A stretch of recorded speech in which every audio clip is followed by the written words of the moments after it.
Call meeting to order. Start with the pledge. Pledge allegiance to the flag of the United States of America, and to the republic for which it stands, one nation, under God, indivisible, with liberty and justice for all.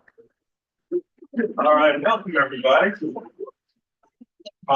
First thing we're going to talk about is just another accolade for Millbrook Arts and Music. So with that, the all county participants.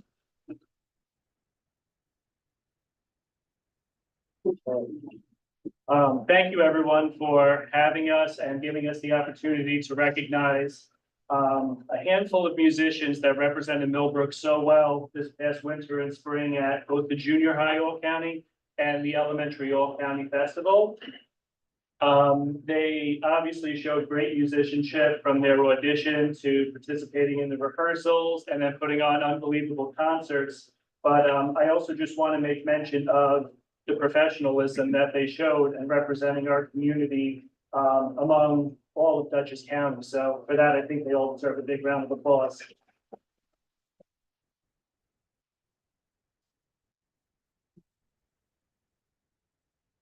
So for my students for junior high All County, when I call your name, please come up and accept your certificate. Matthew Glazer. Yeah.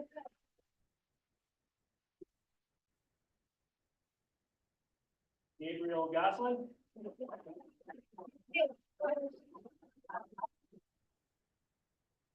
Archer Ryan.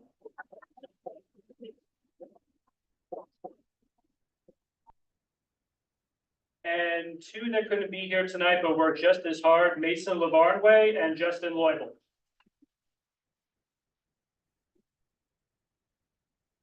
Then for elementary All County, Harvey Ryan.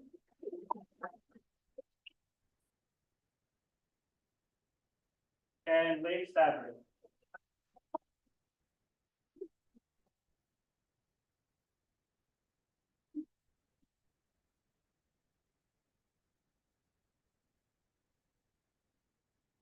Okay. For elementary All County, we have Daniel Howard.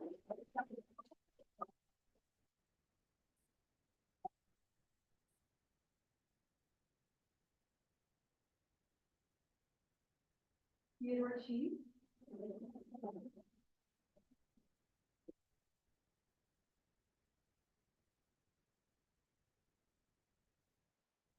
Renzo.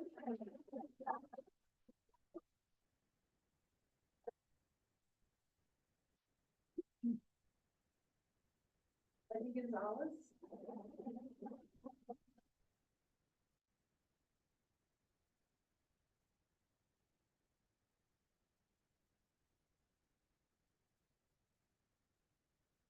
Kevin Prince again.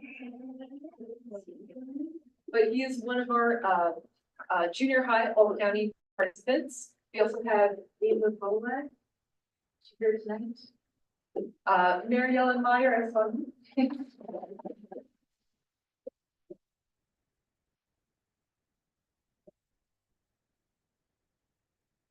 And then I don't see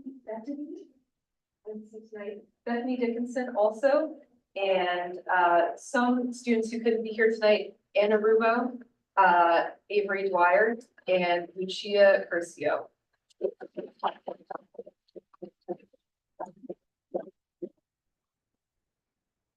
And for elementary All County chorus, we had Giovanna and Cynthia.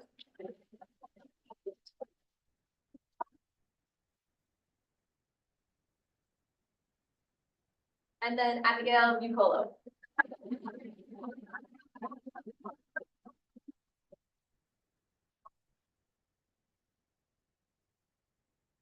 Eloise Irwin, who also couldn't be here tonight.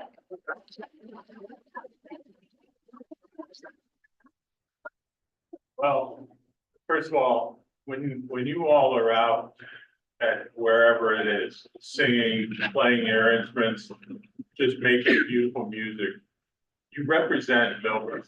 And I cannot tell you the number of people that come up and say, your kids are just wonderful. They're so professional, they're so well behaved, And they're just so talented, and it's year after year after year, so I just wanna say, we are incredibly proud of you guys. Please keep up the good work, please keep up Millburg's music program, because it's awesome. So, thank you, everybody.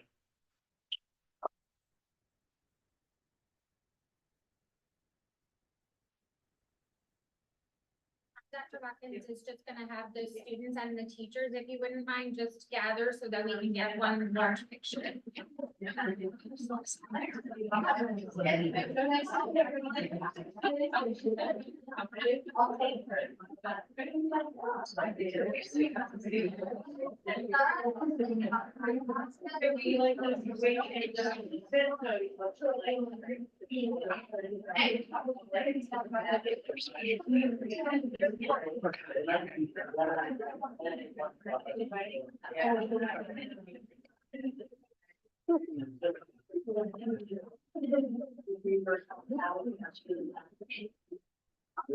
Oh, that's.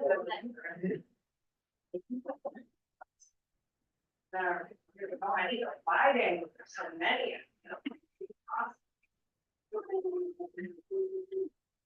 You know, parents speak there and his Karen.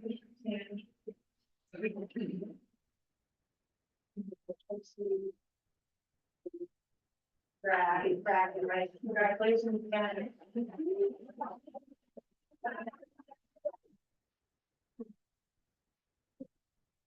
Thank you, everyone. Next on the agenda is the consent agenda. Does anybody, is there anything we?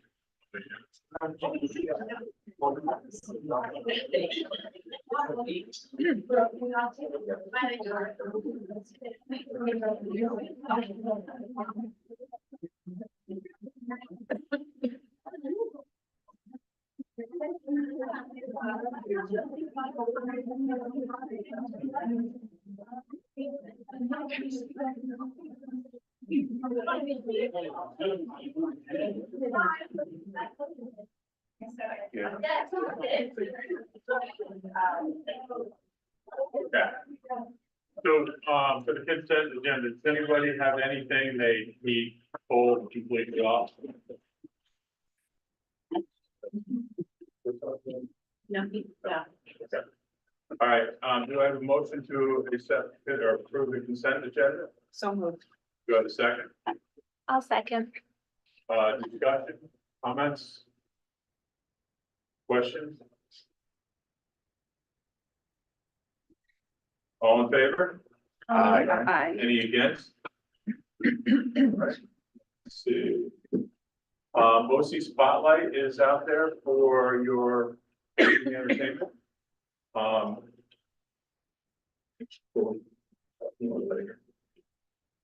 Next is the budget presentation for the board adoption.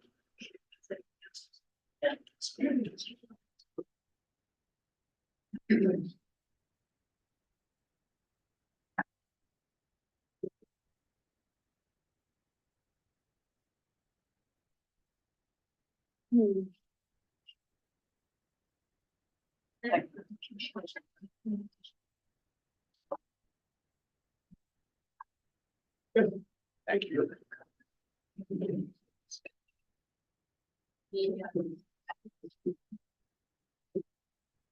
Go ahead, Kelly. So today we're going to be reviewing the proposed budget for adoption. So hopefully the board is comfortable with what we present today. We'll be prepared to adopt it this evening. We have made some minor edits, even in the last couple of days to really trim the budget down and talk more about what that process looked like as we move forward. Again, just to give everybody an update on where we are in the timeline.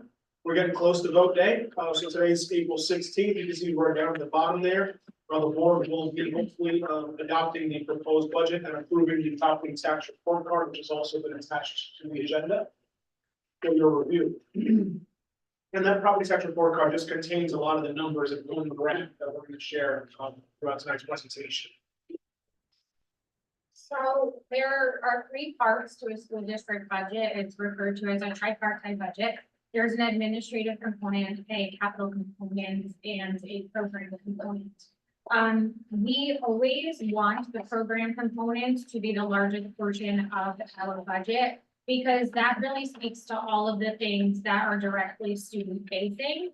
So that has to do with all instructional services, any instructional supplies and materials, sports, extracurriculars. So you'll notice that figure is $26,499,064, which represents 76.64% of the total proposed budget for this coming school year.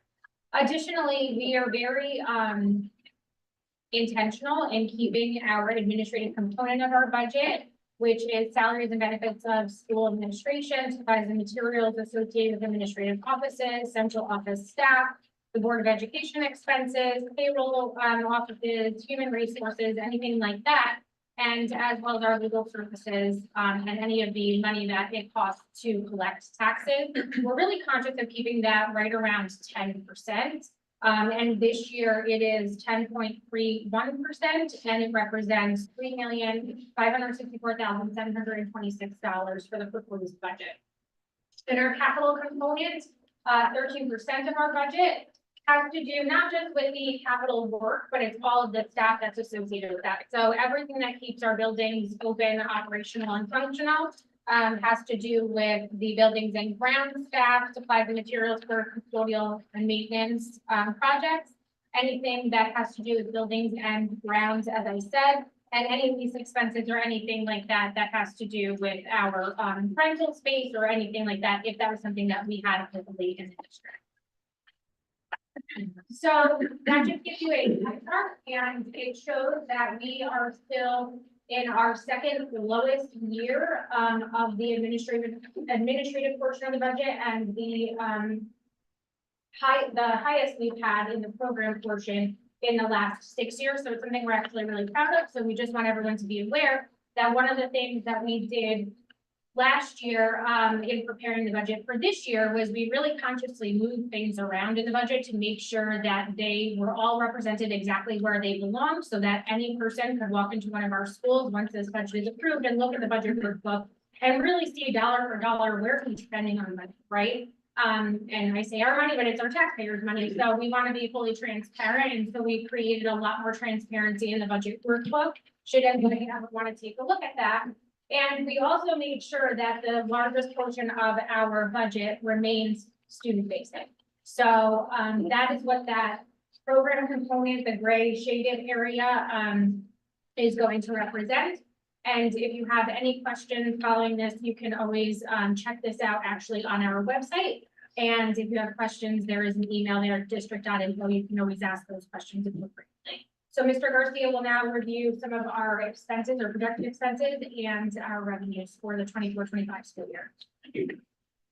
So again, for those that may not be as familiar with our process, we're on two sides. We have the expense side and the revenue side. We need to bring in as much revenue as we need to cover our projected expenses.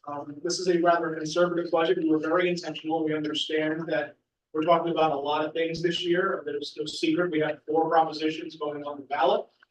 3 following the general fund being for capital improvements, and understanding the sensitivities around, just communal finances. We want to be very, very responsible with this budget. Pretty proud of the moderate increase that we were able to manage here. So we were looking at a budget to budget increase of just $575,702 or 1.69%. When you look at the differences column on all the way on the right hand side, you're going to see some bigger numbers than others. There's an 80% reduction in interfund transfers. There's a 10% reduction or 10% increase in pupil services. But what that really represents, what Carolyn was stating, that we wanted to put the money where it belongs, where it truly reflects the expense and the intent of the expense. So you'll see some large numbers shifting from line to line. But the most important numbers are at the bottom there, and that is that we're going from 33.999 million to 34.575 million, or just about a $500,000 increase. The reason why we're being so conservative with our expense budget is largely due to our revenue picture for this year. And as you can see on this next slide, our revenues are projecting at 1.76. I'll say that down in the bottom right-hand side. However, I say that with a caveat that, a good portion of those estimates may be inflated. And just for full transparency, the state of New York, gave us a budget estimate last year on which we built the current year's budget. The aid that we received from the state of New York was reduced by over $300,000 from what was projected to what was actually used. And so for the state to tell us that our state aid, and I'm looking at this line right here, the state aid line, is our largest funding stream outside of our tax base, right? Other than the money that our taxpayers give to us through their real property taxes, the biggest chunk of money we get is from the state of New York. Our total state aid package has been reduced by 3.8%. But again, I say that with the caveat that there's at least $120,000 of inflated estimations in that. And we'll speak to a little bit more of the impact of that, but really, we're just trying to keep our expenses as tight as we can because our revenue picture is not very positive. And there's a lot of promises from our legislators that the state's going to revise their budget, that they're going to be at least keeping our what's called foundation aid level. And for those that may not be familiar with that process, foundation aid is the biggest chunk of that state aid number. So the state aid number is the biggest chunk of money that we get outside of our tax base. And within that, foundation aid is the most significant dollar figure that we get from the state. That number was reduced by 6.7% from the current year to next year's projections. So that right there was a few $100,000 of aid off the table. And so everything else that's estimated or potentially inflated, we're coming into this budget season with the assumption that we're not going to get any more state aid, and we actually might get this. So we think it's really important to explain where the actual additions to our budget come from. So for the 24-25 school year, we will be hiring an additional health aide position. So it could very well be true that it is somebody already employed by the district that will be moving into a health aide position versus a teacher aide position, which is a different structure and it's a different requirement of skills to support a student with a very specific need. We also add to the budget this year for the remainder of this school year, midway through, a special education teacher. The reason for that was we had students with like needs and similar levels of performance that were being educated in out-of-district programs. And we had students here in district with similar needs. So rather than sending them elsewhere, and paying someone else to educate our students, we brought them back so that they could be with their peers for the cost of a special education teacher. So additions in goods and services, we've increased funding for contracted nursing services. And part of the reason for that is that it's very difficult to employ substitute nurses. If you watch the Millbrook Minute, you hear us all the time saying that we're always looking for substitute nurses. And the reason we're always looking is because we have not found them. But we have students with very specific health needs, both here and in out-of-district programs that require nurses on campus when they are on campus. And so one of the only ways we can achieve that without the availability of a qualified certified substitute is to be able to work with a contracting service so that they are able to give us per diem subs. So we had to put some increased funding in a line for those particular services. And additionally, the public information services that have been provided through BOCES are going to be moved into the general fund budget because for the previous couple of years, they've actually been supported by federal grants. Those federal grants are expiring. They were multi-year grants for stimulus money after COVID, and they are running out this fall. We also made reallocations within the budget. So in terms of instructional technology, we're replacing a technology administrator with an instructional technology integrator and a help desk technician. So we're actually dividing that position into two purposeful but discrete sets of skills. Also, we are providing funding for contract contracted tutoring services. So when a student is out of school for a period of time, whether it's due to illness or because maybe they have been suspended from school, they are entitled to still be educated. And just like it's very difficult to find nursing services, it's also very difficult to find available qualified tutors who are willing to go into students' homes and or meet at a public location to be able to provide those services. So we have utilized BOCES for some of this, but we just can't meet our needs without having these in those instances as well. And additionally, we have reallocated, as I said, those students who were previously being educated outside of the district, we have reallocated those funds to support students here in the district, and actually that was cost beneficial to the district to bring those students back here and be able to provide them services here with their peers in their home school district. So we're pretty proud of that. So this is the money side of what those changes look like, right? And this is a breakdown of the numbers that I shared with you just a little bit earlier, right? Our budget to budget increase is $575,000. Of that number, $492,000 of that, or 85% of that number is contractually obligated. That's salaries, benefits, things that we cannot change. So we only increased the budget by of that $500,000. Only 15% of that was what you could consider elective of any sort. In addition, we reduced non-contractual expenses by almost $170,000 to try to offset that and keep this budget as tight as possible. And for that reason, some of the numbers you may have seen in our draft budgets leading up to this meeting may have been a little bit higher, because we really went in and tried to find every opportunity we could to trim the budget to offset that contractual obligated $492,000. And again, just to further clarify, our 23-24 state aid was reduced by $328,000 from what was proposed to what was actualized in the fiscal year. Our foundation aid for the coming year is currently projected to be reduced by $197,000, or 6.82%. And again, that is the biggest piece of the biggest piece besides our taxpayers' tax levy supporting the district. So now we get to if the voters don't approve the budget.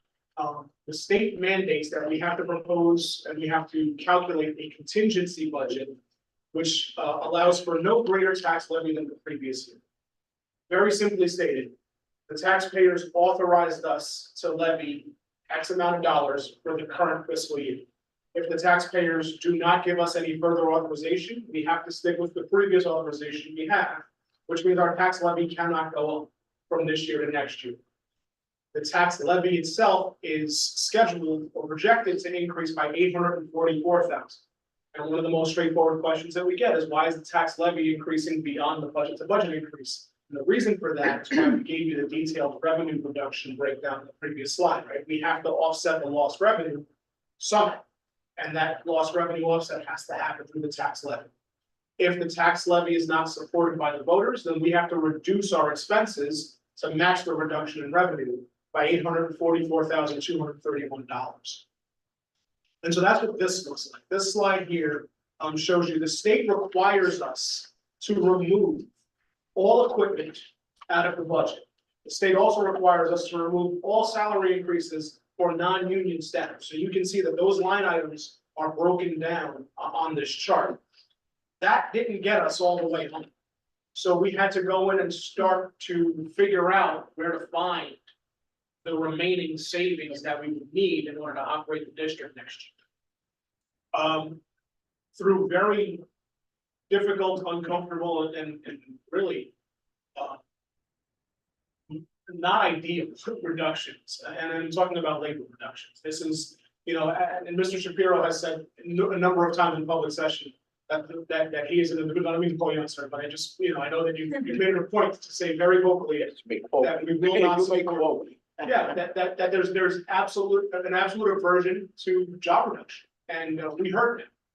And so this budget as presented, if it passes, does not include any reduction or any elective reduction of staff. So we heard you, and we respect that direction.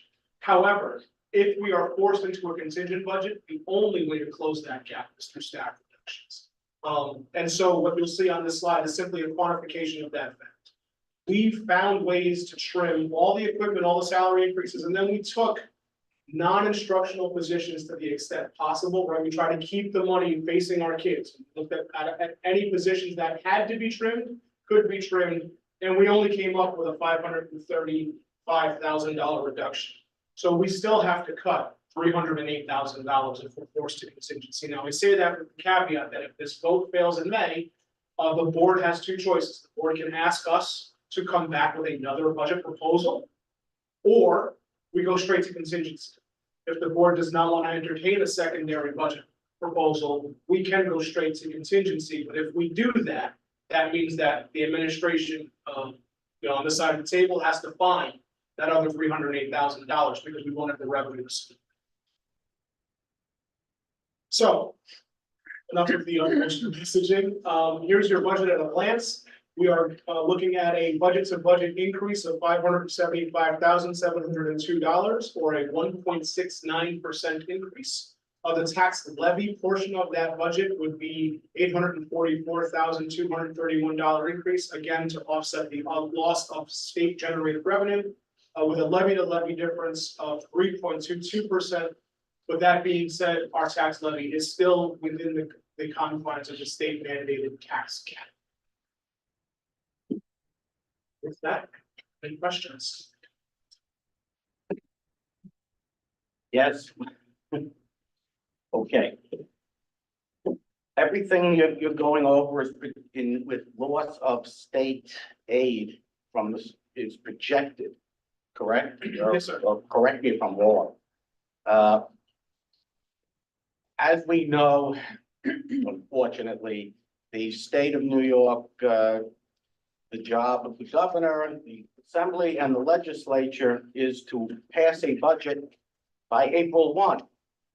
As we know this year, they did not do that. What penalty do they have? Nothing. If we don't pass our budget on time, well, then that's why we're here today doing guesstimates, and I do want to thank your staff and the superintendent for the extremely hard work you're doing, trying to put together these guesses based upon past performance or lack thereof by the state legislature and governor's office. Since we are in a business of education, in every election time, no matter who's in office, we get a postcard in the mail saying how much aid they've restored to our district. Now, politically, I look at myself as a common sense person, and I would like to see the state governor, assembly, and senate do the same thing, but there seems to be a lack of common sense here. Not just for our district, but for every school district who's in the same predicament. So if we pass the budget based, yes, or best performance guesstimate, make it sound better.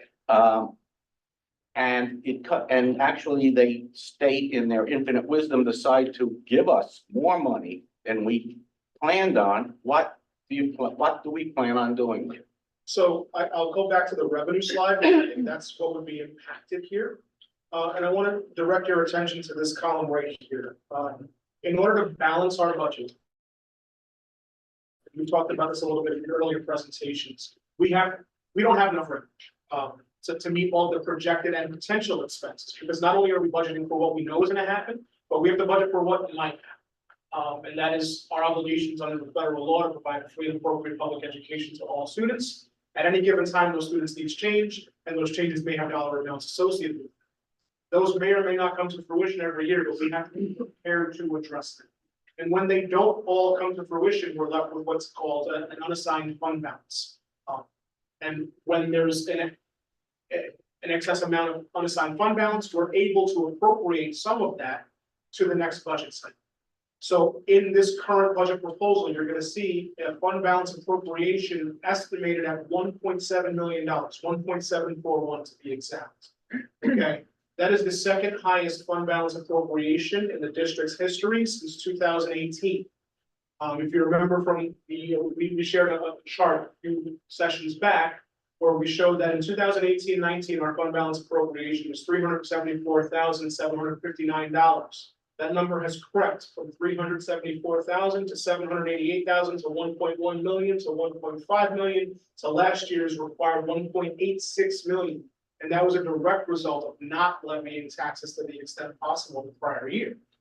If the state generates additional or allows us to receive additional revenue through making good on their promises through our state aid, what we would do is then reduce the appropriation number, which would allow us to allocate funds into an assigned fund balance, or potentially roll that money to next year to further reduce next year's tax levy, to give that money back to the taxpayers indirectly by helping mitigate the expenses. Does that make sense? Yes, and thank you, because if we reach deeper into our fellow taxpayers' pockets to pull out money that the state gives back, then yes, I would love to see it reduce next year's budget to give back to the taxpayer. Yeah, and again, I firmly, I totally agree with that. I feel like last year's 1.86 million was a requirement of our conditions. I mean, that was the first time that this administration really took the reins and needed to make it happen. But we need to get that number back down towards $1 million. And so when we started the budget cycle this year, our raw budget number had the appropriation requirement north of 2 million. And we all agreed that was not manageable, not sustainable, and we weren't even comfortable with posting it. And every iteration of this budget, with every trim that we've done, we look at that number. And now, okay, so now we only need to roll over 1.9. We're only rolling 1.8. We really wanted to get under last year's number, and we're under it significantly, almost $100,000. And we're hopeful that with the state coming through on their promises, lots of fingers crossed, that we can trim that even further. If the state does make good on the promise to keep our foundation aid at least to the level it was last year, our required appropriation number comes just short of 1.5 million, which is exactly where we'd like to be for the fiscal health of the district.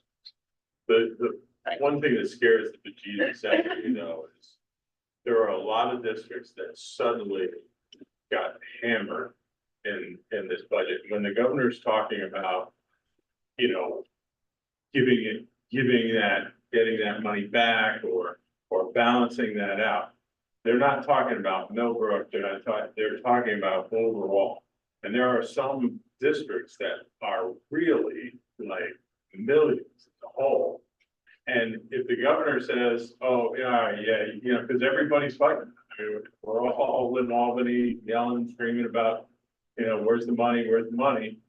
If the governor says, well, we'll give an extra 200 grand to XYZ district, then they're gonna start looking at, oh, well, how about Millbrook? We didn't hammer them too bad this year. This thing is so wide open right now that I don't know. I cringe when I see these because you have no idea what's in their head. Or what's coming, we're not coming. Yeah. Yeah. It's, I don't know. It's a really worrisome time, but I mean, you also can't do any better than here's the best information I have. Right? I mean, you can't magically figure out what Governor Hochul is thinking. If we could do that, that would be a great thing. So, I mean, we just have to do the best we can and try to keep our selves as tight as physically possible. Any other questions for Elliot? Caroline? All right, thank you, Elliot. Okay, good business, financials and warrants. Do I have a motion to accept the warrants as documented? So moved. We'll go to second. Questions, comments, concerns?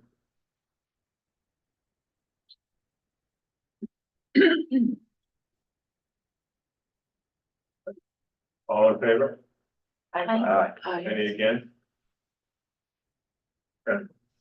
Next, based on what we've been reviewing and reviewing,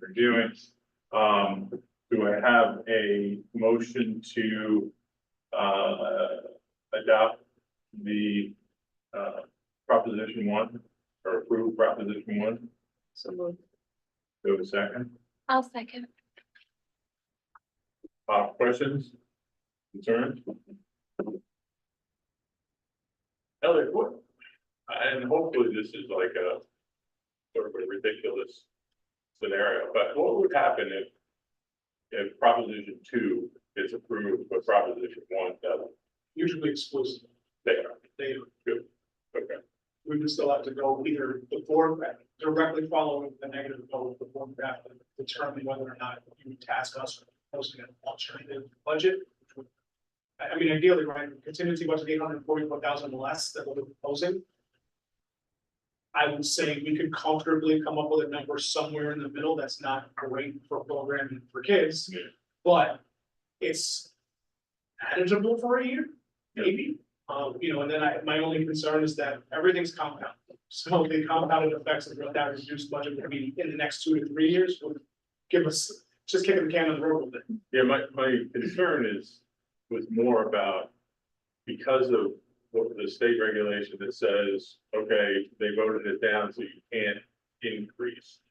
Does that mean even if they voted proposition two up, it means you can't? No, there's nothing in proposition one that's contingent on propositions, or there's nothing in propositions 2, 3, and 4 that's contingent on proposition.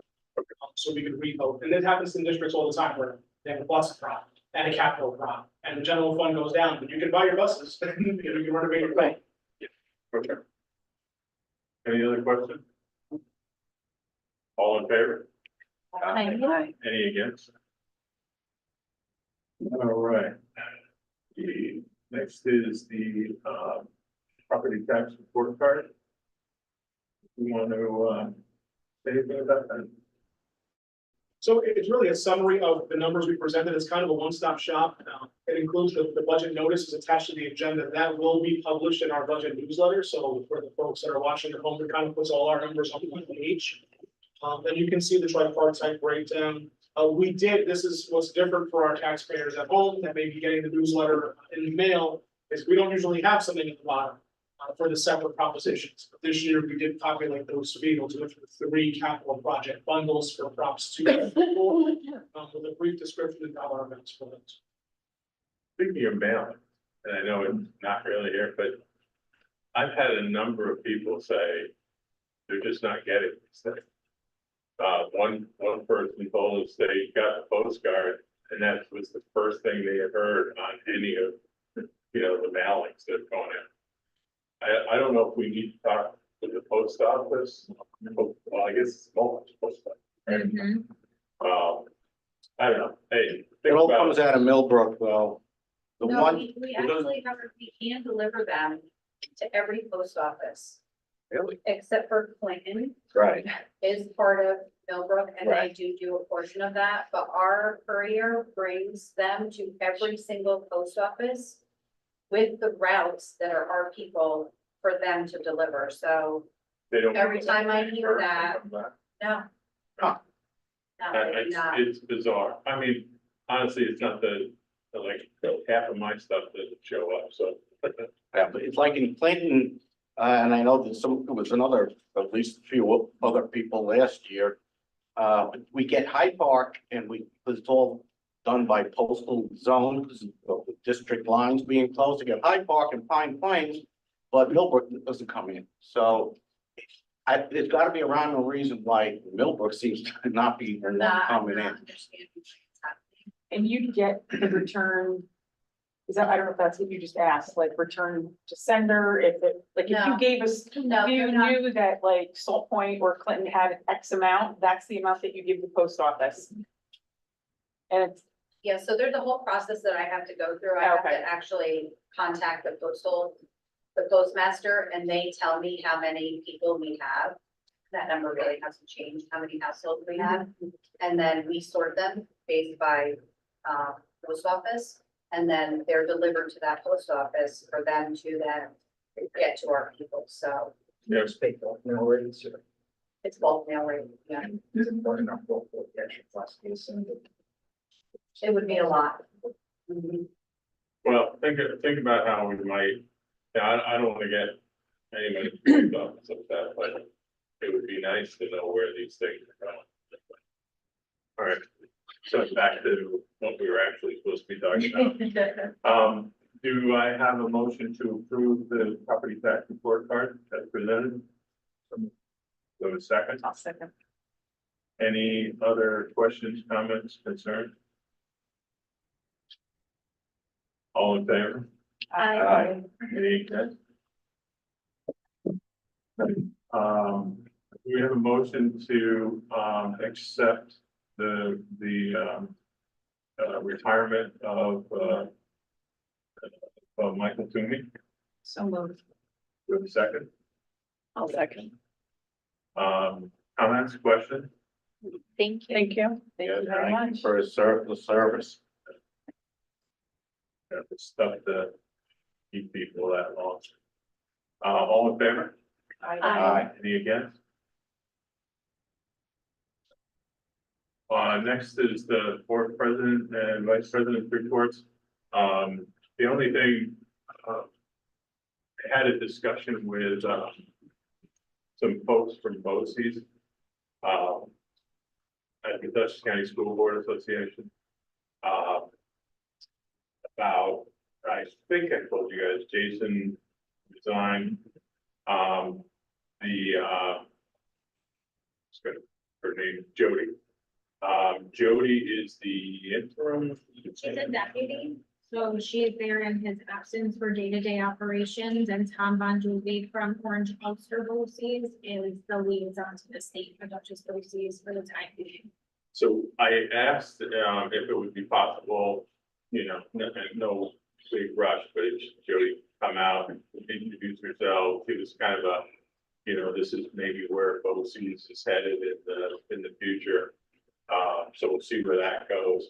We also had a discussion, a whole discussion with the Rural School Board Association.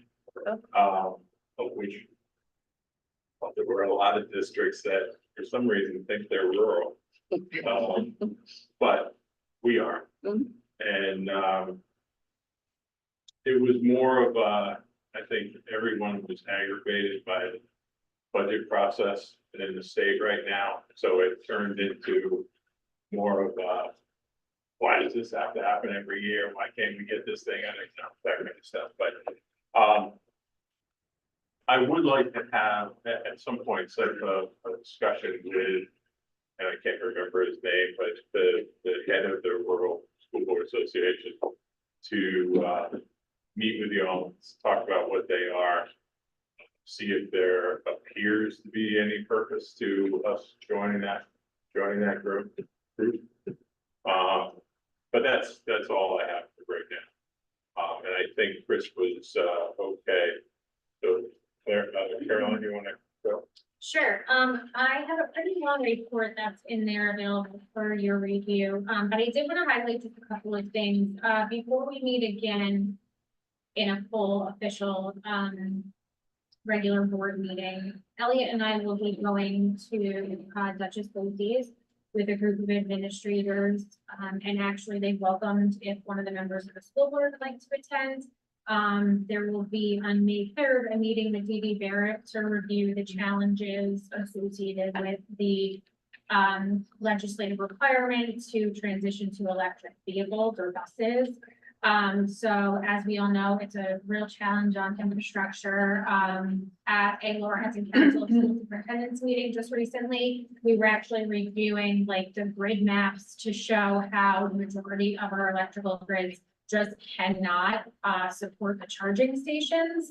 So there's so many challenges, and whether you believe that it's the way to go for the environment or not, it's really not at this point feasible. And so it does remain a legislative mandate that these things be done within the next couple of years, but no one is really explaining how we're supposed to achieve this. So we are meeting with Dee Barrett to try and voice some of our concerns and hopefully bring about some sort of, reasonable expectation that maybe we can comply with, because as of right now, I don't know the school district that's going to be able to completely transition their fleet, for a variety of reasons, some being that their runs are simply too long for the charge on an electric bus. Some of their roadways and infrastructures cannot handle the weight of electric buses. They don't currently have charging stations, and for the length of time it would take to charge in between runs would not allow them to be charged enough to go back out for the afternoon runs. And this is, regular conditions. We're not even talking about freezing cold temperatures in the winter. We're not talking about, heaven forbid we had to close early and they didn't have time to charge to then put our kids back out on the roads. It's just one of those things that, like I said, in theory, whether you support the notion or not, it's really just not feasible for any school district that I'm aware of, to have their entire fleet be electric. So we're really excited to have welcomed some of our new students to an 811 program at Elm Drive. We're off to a great start, and we do have a few students who will be joining for summer, and then some who are projected to be joining for fall as well. So the program is not currently full, but it's filling up as we speak with our annual review process that is happening at this time. We're really excited to be able to offer a Regents boot camp this year. So for many of our Regents exams, there will be multiple sessions, and a schedule will be shared this coming week. Teachers have already discussed this opportunity with their students, so students should be aware. And basically, this is just for students gearing up towards the exam. Some of this information has not been reviewed in months and months and months, and is going to be on an exam coming soon. So this will give them some time when they're not supposed to be thinking about other subjects after school, that they can just meet with their teacher or a teacher from the department who will go over the curriculum with them and answer any questions or pain points that they might have. As of right now, we have 59 students registered for our summer scholar program. So that's the most we've ever had. We're super excited about that. And in addition, we will also be running ESY again, which is extended school year. That is a program for students with disabilities. They have to be recommended based on the likelihood of regression if they are not educated over the summer. So we will be running some related services, extended school year programming, as well as 2 programs in-house this year. One in the 811 program in the middle school, high school transition, and one in the 811 program at Elm Drive. So that will take place here on our school grounds.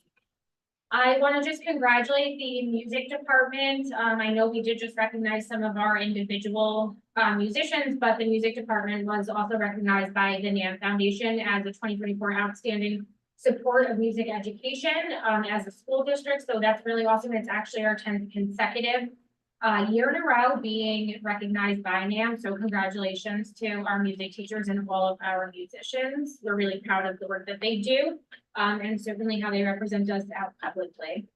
Our mock trial team competed at the LaGrange Town Hall last week against Our Lady of Lourdes, and they won their prosecution of a worker injured at a private residence. That was the case, so they won. And they are participating in finals at the Red Hook Courthouse actually today. So unfortunately, there's no representation there, but we wish them well, and I hope they bring home a victory for that as well.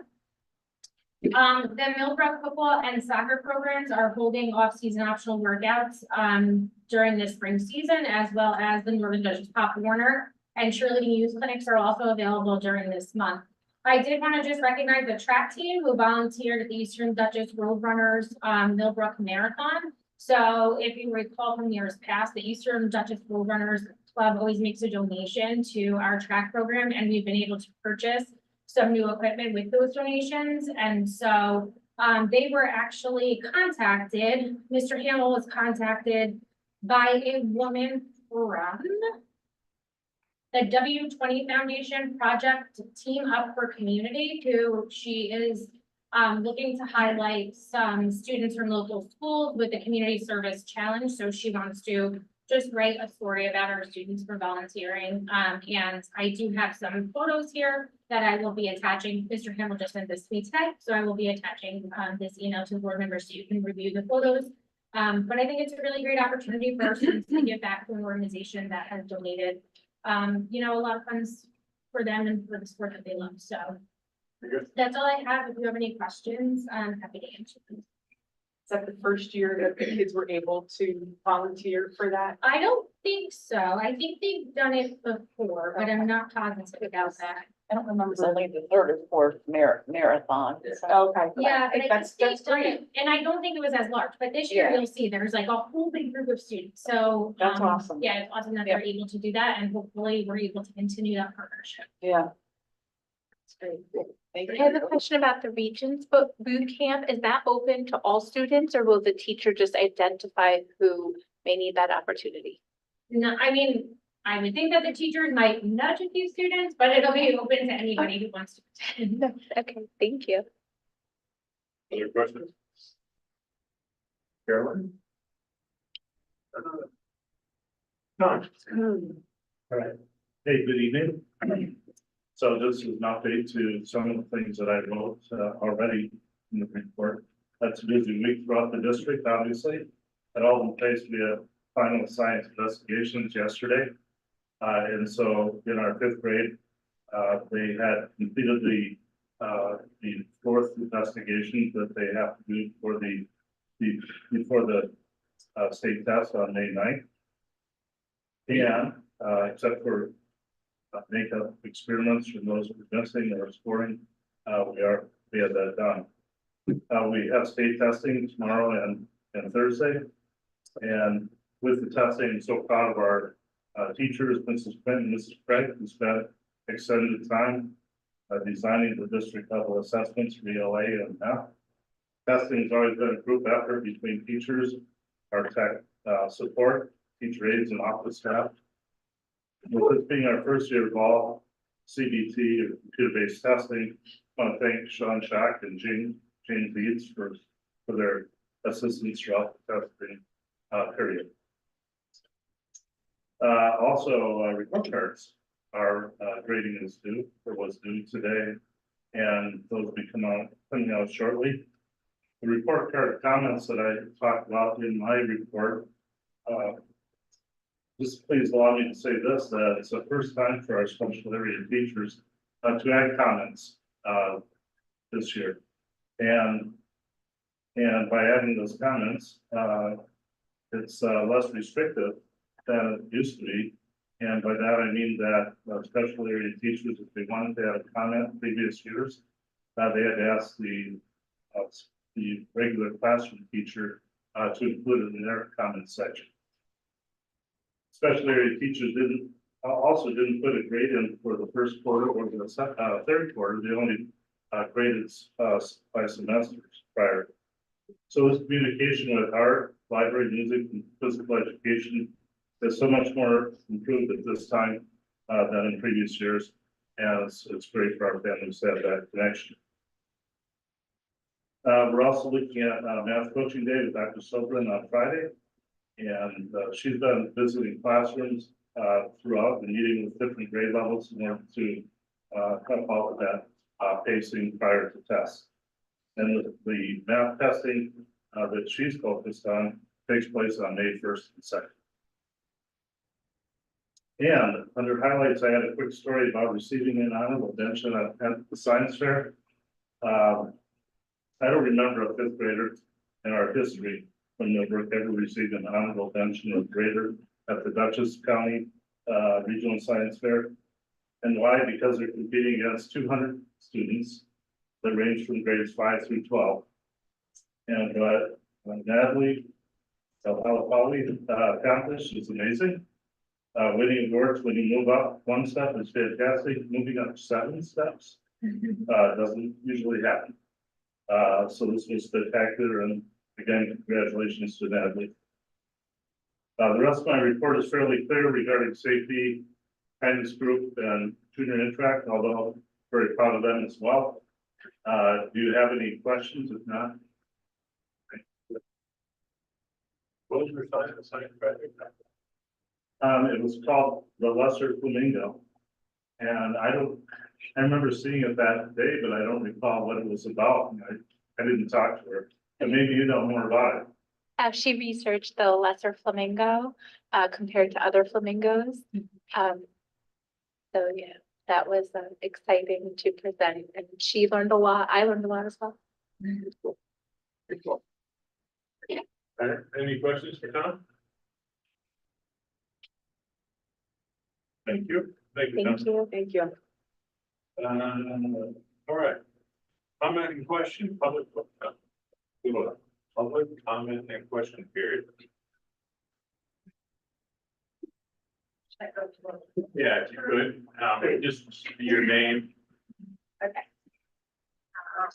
I'm Krista Fragos. I have a middle schooler and a child at Alden, and I'm here with positive feedback, which I know is sometimes unusual when you're show up at a school board meeting.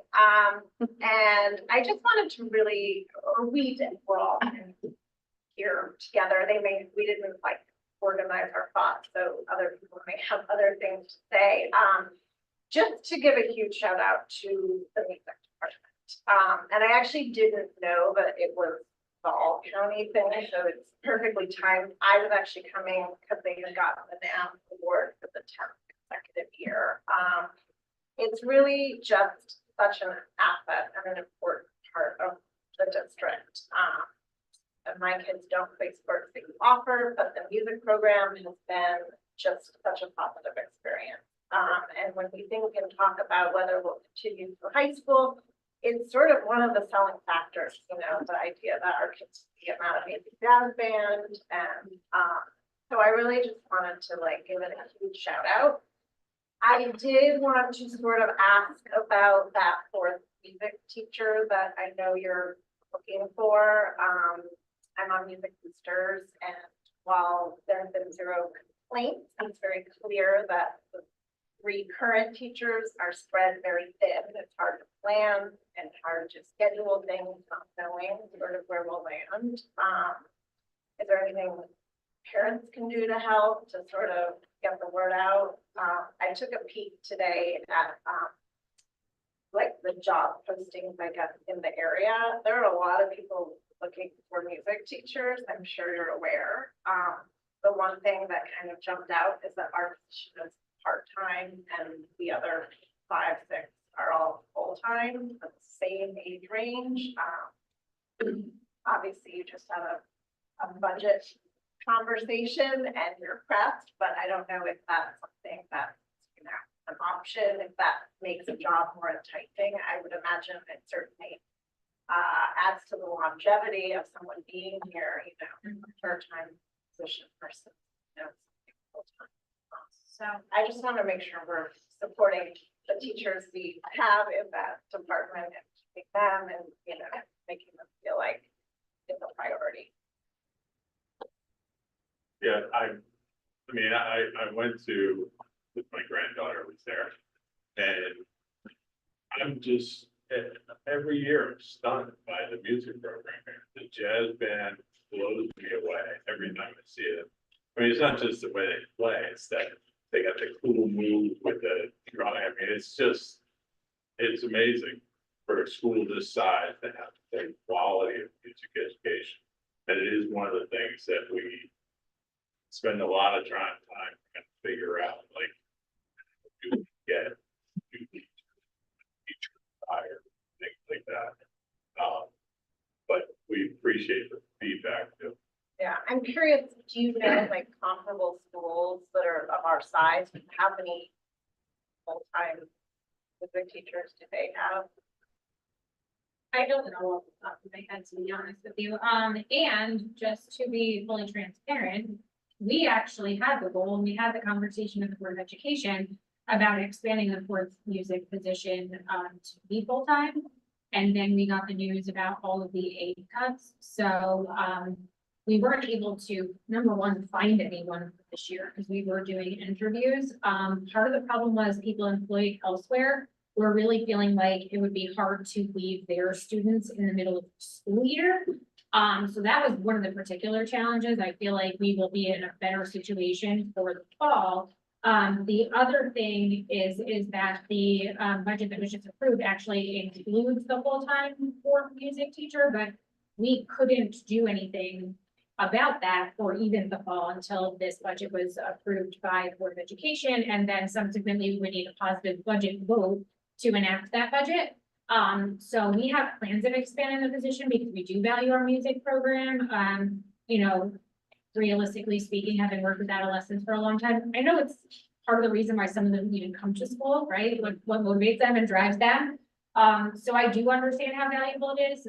The unfortunate part is that for this year, we still have it posted. We're still trying to find somebody, but we can't actually expand the position until we have a voter approved budget on May 21st. So that will actually maybe make it more competitive, like you're saying, if it's full time. Thank you. I appreciate the comments.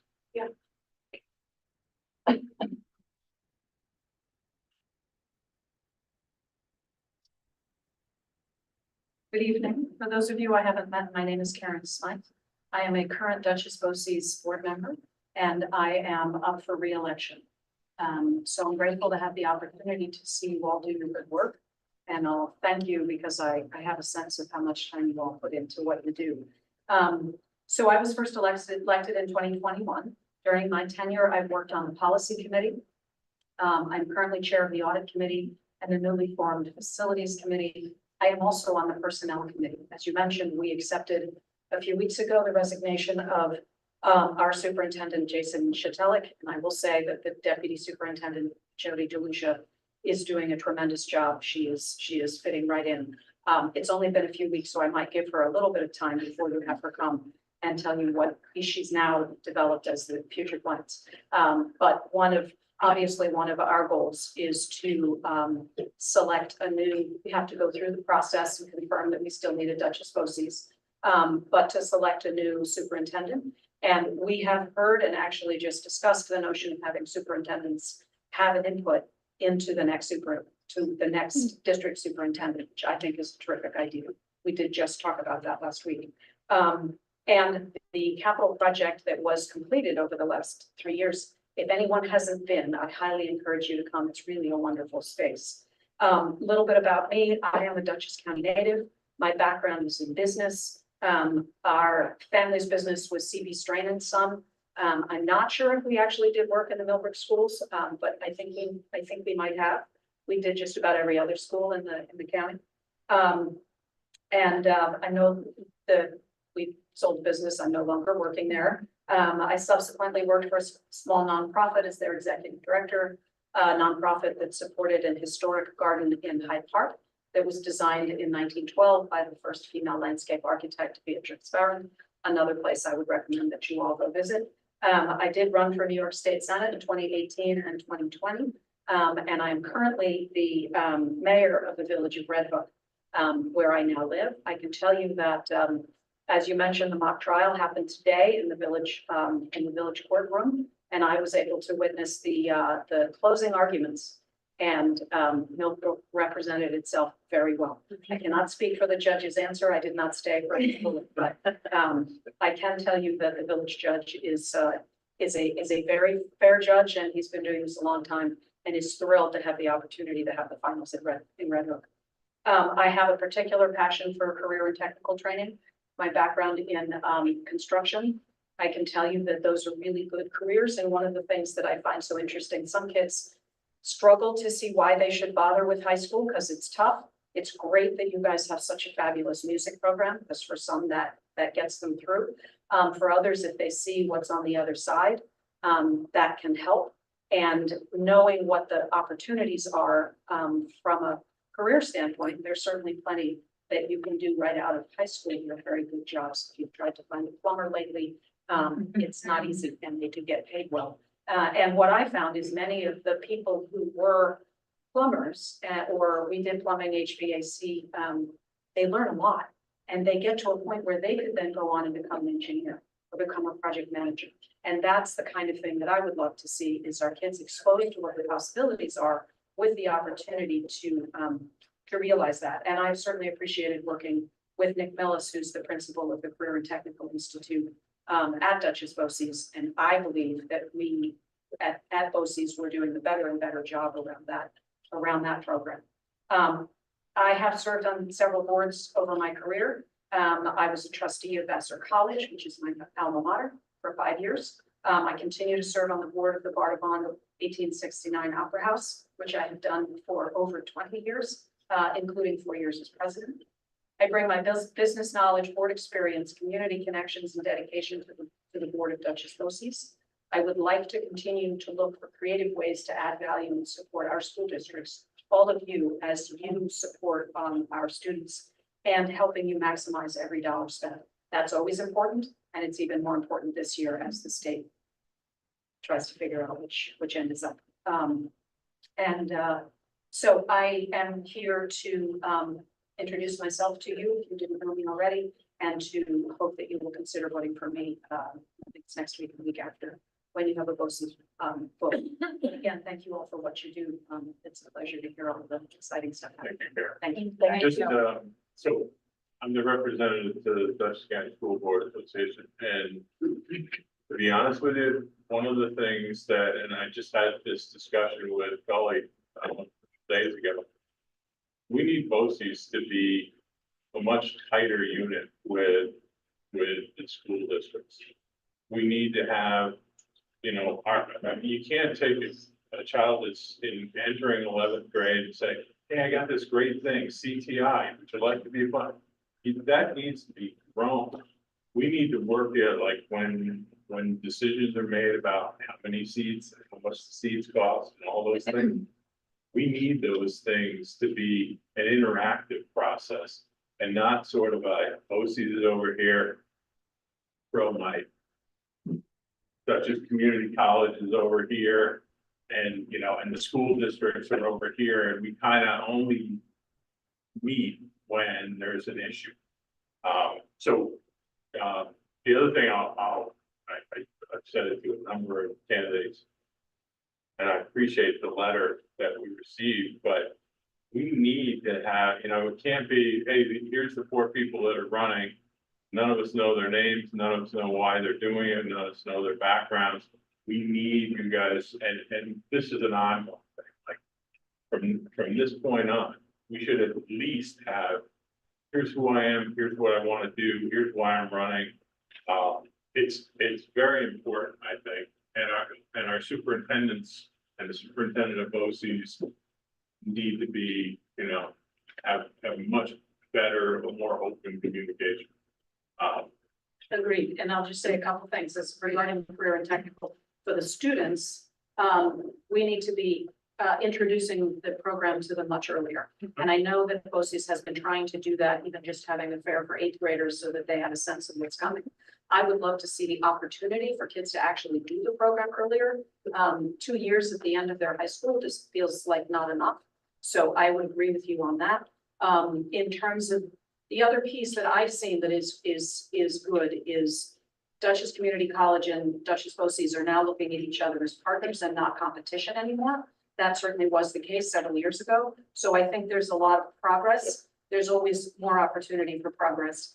It also, as I realized, I've been to several board meetings. I intended to come to more. I don't know where the 3 years went.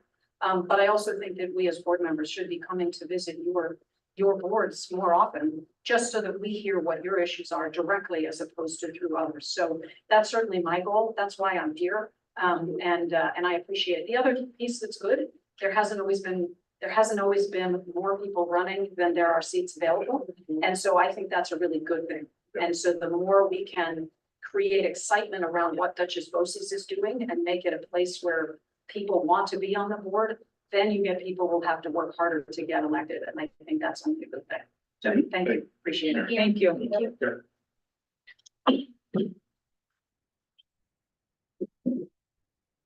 Good evening, Heather Oxman. I have a 9th grader and a 6th grader, and we've been here for 3 years. Thank you all so much for being here tonight. And I came here for the same reason as Krista did, but asked and answered. So I'm gonna just I'm all keyed up to speak to you. I got my nerves. I'm just gonna tell you that music program has been amazing. Mr. Dunninger, Mrs. Goldman has really been amazing for my son. Mr. Lipka has been very supportive of him when he was in Alden. And I just wanted to thank you all so much when we sit at these meetings, which I always try to avoid. I usually work on Tuesday nights. But when I sit here and I'm like, oh my God, I'm squeezing blood out of a stone. Like I'm so impressed with all of you. My kids are thriving here. And I just wanted to thank you all so much for staying late every Tuesday, once a month, and really working hard and the backup plans, to support the students. It means so much to me. So thank you so much. Thank you. Thank you. Wanna-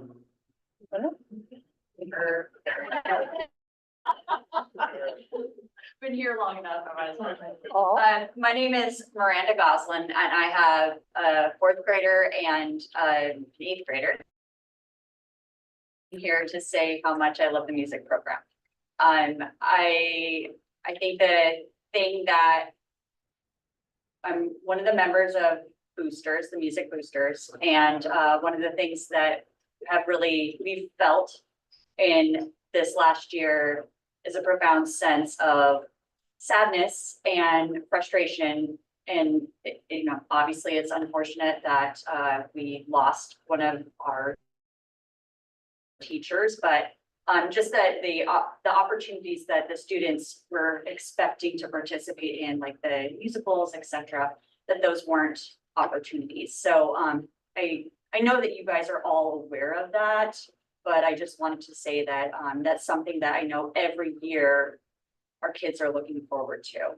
And so the other thing I want to say is that, you know, we were talking about the NAM award and how fantastic it is that we've been awarded that now 10 years in a row. And I do get the sense that like that's something that we were awarded with the previous staffing that we had. I don't know, like, if, you know, I'm not going to say we don't get another teacher, we're not going to get that award. I don't know what that really feels like, but I will say that that is potentially a consequence. So, anyway, I do value everything that you're doing, and I really value the music program. And so, I'm just here to say kudos. Well, yeah, we appreciate it.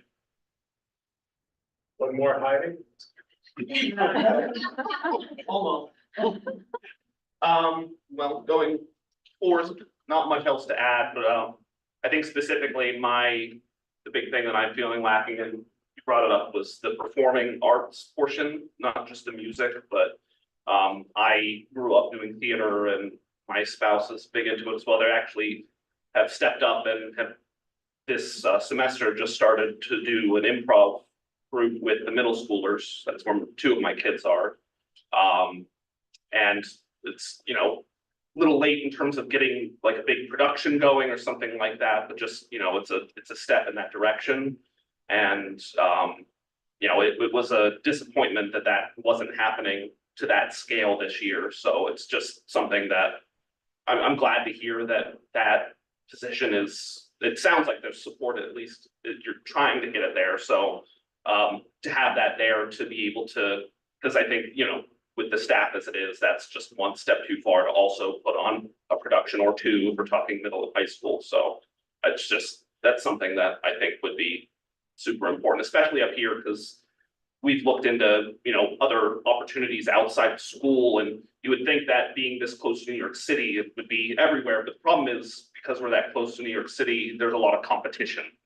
There's people coming up, and all of the programs are, you have to pay to be in things and things like that. So it's, you know, having those opportunities in school is, you know, something that allows people who otherwise maybe wouldn't be able to, you know, join those to be a part of it. So that's part of it for me. And in addition to the music, which is awesome.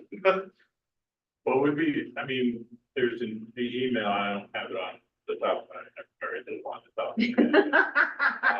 Where to send questions and comments.